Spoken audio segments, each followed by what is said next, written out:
This is Garis, Masculist, MGTOW flyers. That is 2 3-page essays on the themes of masculism and MGTOW, written by and read aloud by Prof. Dr. Hugo de Garis. This is flyer number 326, entitled "I've had my fingers burned by Femaliens too often, becoming a Masculist." Description.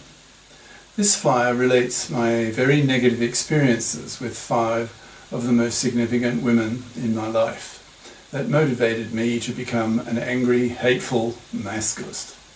My story is similar to those of millions of men, which is why we are creating a Masculist movement to liberate men from parasitic, immoral Femaliens.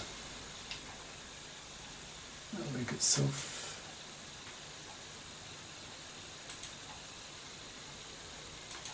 Bigger.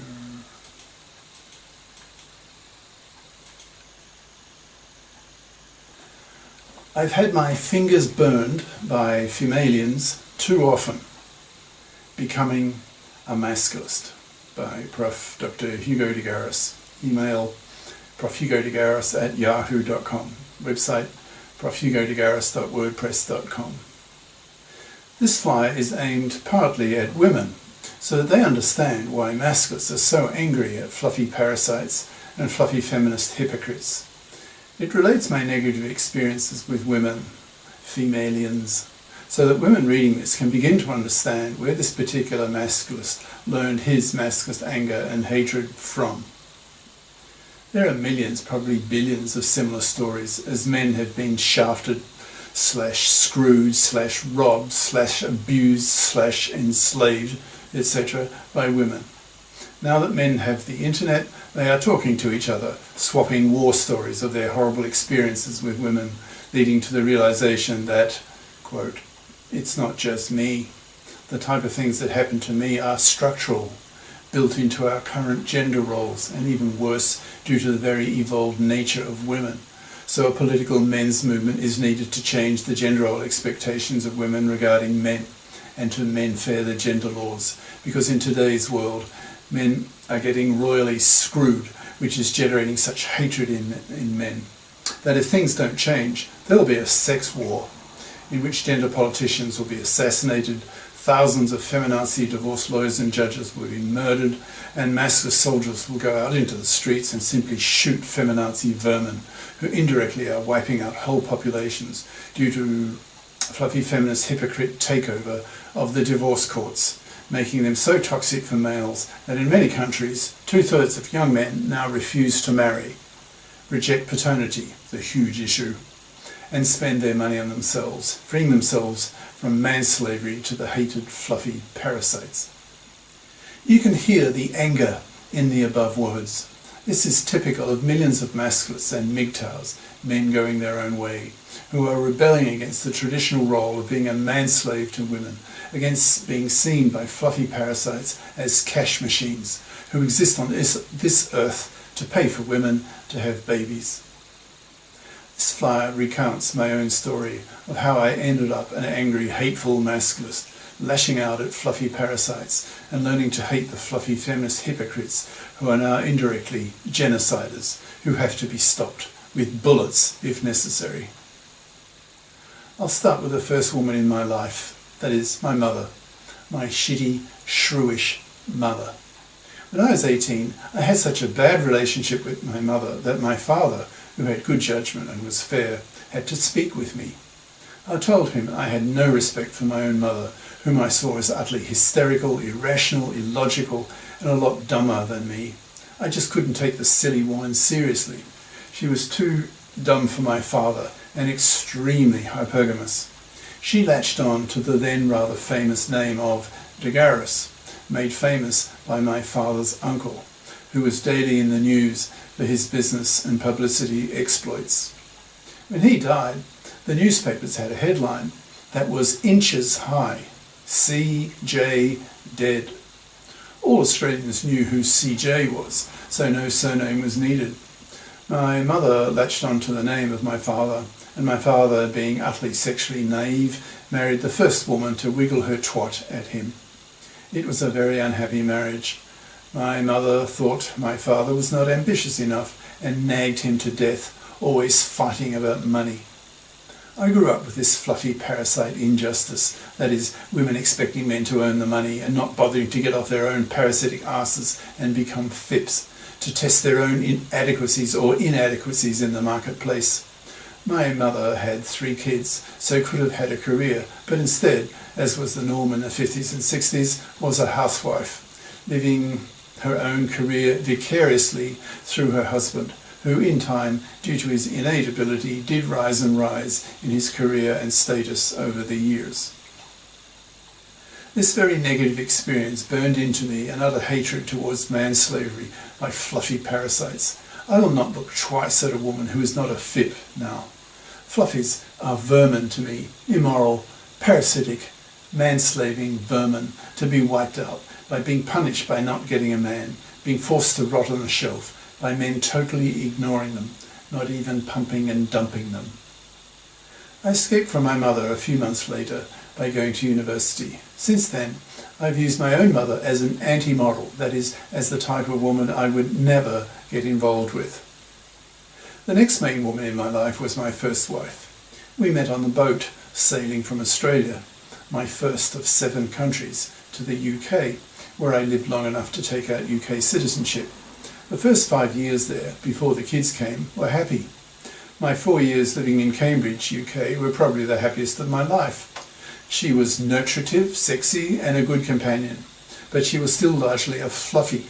She didn't study math at high school, so was eliminated from studying most of the topics she wanted to study at London University.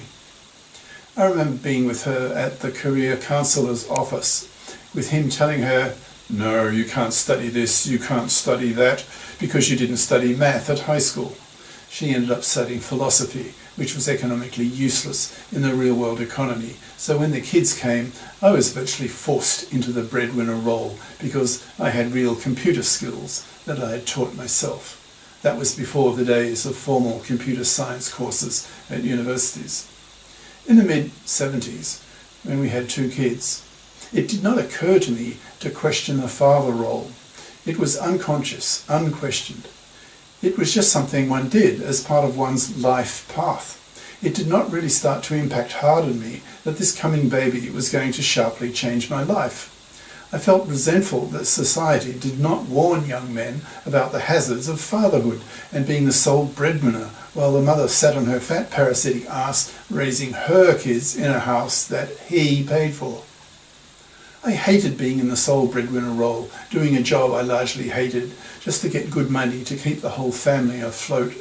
I would do the same damn thing every day, commute to work, do a boring day's work in a field I had no real heart nor inclination for, come home, play with the kids, bath them, read them stories, chat with my adult conversation-starved wife, fuck her, then go to bed, and the whole thing started all over again the next day. I felt my soul dying. I had no time for me, my own development. I felt I was locked into a financial cage so that this female, this woman I married, could have the kids she wanted paid for. The marriage soured, and eventually we returned to Oz under an ultimatum that she set upon me. I hated Australia as a young man for its anti-intellectualism, that is, sageism, and did not want to return there after having become quadrilingual, English, French, Dutch, German, in Europe. After 3 days back in Oz, I realised that my decision to return with her to keep the family intact had been one of the biggest mistakes of my life. So after saving up a bit, I left her and her kids after 6 months and returned alone to my beloved Europe. I then met a Belgian woman who was 10 years older than I was, who was quite happy to have a man again in her life. She had already had grown kids, so did not want any more. I certainly didn't want kids again, so that marriage wasn't too bad. For most of the relationship, we just lived together and really only married for visa reasons, because after I got a PhD at Brussels University, I then got a postdoc in Japan, so we married so that she could follow me to Japan. Although that marriage wasn't too bad, she aged badly, because she smoked heavily when she was a young woman and paid the price. Her body aged prematurely and she died young for a woman at age 62 of lung cancer. My third wife, Chinese, where I was working as a researcher, was very happy to be married to a Western professor who gave her prestige, but she was intellectually lazy and I think lied to me from the start about her plans to get a PhD. Eventually that relationship fizzled out due largely to my growing lack of respect for her. She was no match for me intellectually, so I got bored and cynical. She invested half my savings into shares that she put under her own name, that when we divorced I could not get back due to the bias of the Chinese court system favouring their own nationals. So this chink bitch stole half my savings. That experience, that theft of my money by a chink, thieving, gender criminal parasite, made me hate her, as well as the attitude that millions of women have, that men exist on this earth to pay for women. That experience, that very negative experience, turned me into a real misandrist masculist, hating fluffies and fluffy feminist hypocrites who want equal rights for women in the parliaments, but reject the masculist demand on women to fip up, become career competent, and pull their own financial weight. I wanted to stay in China because it was cheap, so I married for a fourth time, largely to get a marriage visa from the wife, this time a real FIP professor whom I was living with. But her true female hypergamous nature kicked in after a few years, as the realization dawned on her that my third wife had made me rather poor, so she began to see me as inferior to her, which financially I was, but superior to her in just about anything else: salary, degrees, publications, books, movies, etc. After 4 years working in China, I was eventually politically fired for telling the president of my Chinese university, whom I was trying to persuade to make the city we were living in, Xiamen, near Hong Kong, to become the Chinese Center for Brain Building. I told him that it would be difficult to persuade Western professors to live in Xiamen, that is China, because they knew that Mao Zedong had killed 80 million of his own citizens. The president emailed me saying I had broken Chinese law, and a few months later my contract was not renewed, so I was then poor. In the eyes of my fourth wife, I was now beneath her. Her hypergamy switched on hard, and she turned into a nagging bitch. At one stage she even came at me with a meat cleaver in her hand. If I had not been a strong male who overpowered her, she could have done me serious damage, which would have landed her in jail, the historical, irrational bitch. So, after the very negative experiences of these 4 wives, you can see why I'll never accept a live-in wifey again. Probably now, having moved to Oz and getting an Oz pension due to the fact that I was born and grew up here, I will spend the rest of my life as a MGTOW monk, that is, having nothing to do with women.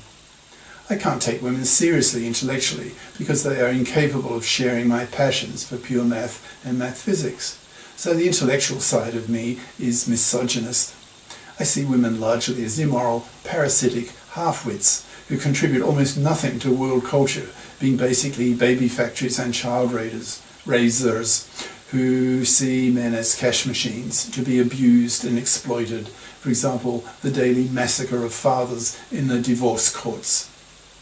The massive gender injustice towards men screams out for a masculist movement comparable to the feminist movement, but for me to liberate men from the injustices of the traditional male role. Masculists piss on fluffies, traditional women who expect to be able to parasite off the money of a man, and shit on fluffy feminists in all their hypocrisy in the divorce courts, who want equal rights with men but reject equal obligations with men in not bothering to get a career competent education at high school and college, expecting to be able to parasite off the money and labour of men in their 30s when their biological clocks are ticking hard. So I'm a masculist, an angry, politically active, verbally violent masculist who lashes out at fluffy parasites, fluffy feminist hypocrites, gender politicians, etc., who oppress men. As a masculist, I want to see the creation of a FIP society in which all adults are FIPs, socialised by parents and taught by teachers to be FIPs, so that women don't expect to parasite off men, as so many millions of women still do. There's a lot of work to be done to teach the millions, the billions, about the main ideas of masculism, that women must fip up or be punished by men by not getting one, being forced to rot on the shelf, manless, loveless, sexless, babyless, and increasingly spat at as society becomes better informed about masculist ideas, which is an education that the masculists themselves need to push. The masculist torch has been lit. It only needs to be carried to all parts of the world to shed light on the gender injustices committed daily against men. Masculists tell men, rather a fip than a fluffy, and tell women, be fip or be manless. No calculus, no baby.